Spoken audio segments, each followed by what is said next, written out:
এই গণ অভ্যুত্থান সর্বজনীন, কিন্তু দুঃখজনক হলো সত্য আমরা দেখেছি প্রত্যেকে সেই স্বীকৃতি যে পেয়েছে ব্যাপারটা তা না। নির্দিষ্ট একটা গোষ্ঠী হয়তো সেই গণ অভ্যুত্থানের যে ক্রেডিট সেটাকে দিতে চেয়েছে, কিন্তু গণ অভ্যুত্থানের তো স্বীকৃতির জন্য মানুষ নামে নাই। আমরা দেখেছি সেখানে 80 জনেরও বেশি মাদ্রাসা শিক্ষার্থী সেখানে শহীদ হয়েছেন। সেই জিনিসগুলো নিয়ে কেন আজকে আলোচনা হচ্ছে না? আমরা দেখেছি সেখানে 20 জনের বেশি রিক্সা চালক শহীদ হয়েছেন, তাদের কথা কেন আলোচনা আসছে না? রক্তের দাম, জীবনের মূল্য প্রত্যেকের জন্য তো সমান। তাহলে গণ অভ্যুত্থানের স্বীকৃতি, শহীদের পাশে দাঁড়ানো, প্রত্যেকটা শহীদের তালিকা করা, প্রত্যেকটা শহীদের পাশে রাষ্ট্রীয়ভাবে দাঁড়ানো, সবার বিচার নিশ্চিত করা, সেখানে কেন আজকে অগ্রগতি নাই? গণ অভ্যুত্থান হয়েছিল কেন? কারণ পরপর 3টা নির্বাচন হয়েছিল যেখানে জনগণের কাছ থেকে তাদের ভোটের অধিকার কেড়ে নিয়ে 2014 সালে বিনা ভোটে নির্বাচন হয়েছিল, 2018 সালে নিশিরাতে নির্বাচন হয়েছিল এবং 2024 সালে দামি ভোটে নির্বাচন হয়েছে।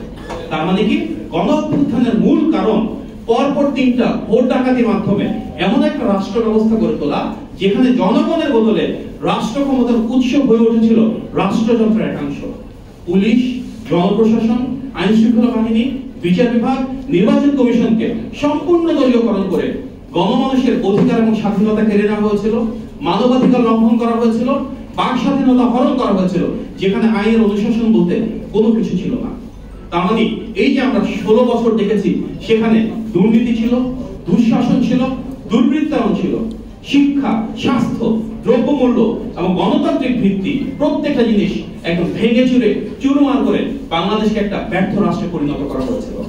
আর এই 16 বছর ধরে গণতন্ত্র পুনরুদ্ধারের জন্য, ভোটের অধিকার পুনরুদ্ধারের জন্য, জনগণের কাছে রাষ্ট্রীয় মালিকানা ফেরত দেওয়ার জন্য রাজপথে ছিল রাজনৈতিক দলগুলো যারা যুগপৎ আন্দোলনে একসাথে কাঁধে কাঁধ মিলিয়ে যুদ্ধ করেছে।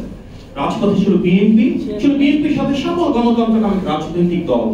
আমরা দেখেছি দীর্ঘ সময়ে যে দলের প্রতিনিধিত্ব আমি করছি সে বিএনপি 60 লক্ষের বেশি নেতাকর্মীর বিরুদ্ধে মিথ্যা মামলা দেওয়া হয়েছে।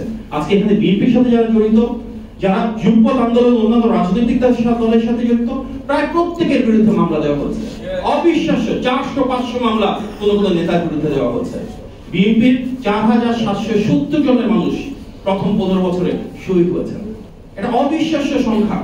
আমরা দেখেছি যে আমাদের হাজারের বেশি নেতাকর্মীকে গুম করা হয়েছে। এমন একটা বাংলাদেশ ছিল যেখানে পুলিশ হানা দিয়ে ভাইকে না পেয়ে ভাইকে গুলি করে মেরেছে, পুলিশ হানা দিয়ে সেখানে বাবাকে না পেয়ে ছেলেকে ধরে নিয়ে গেছে, গুম করে ফেলেছে। আমরা দেখেছি একটা নির্বাচনে ধানের শীষে ভোট দেওয়ার কারণে এক জনমেকে গণধর্ষণের শিকার হতে হয়েছে।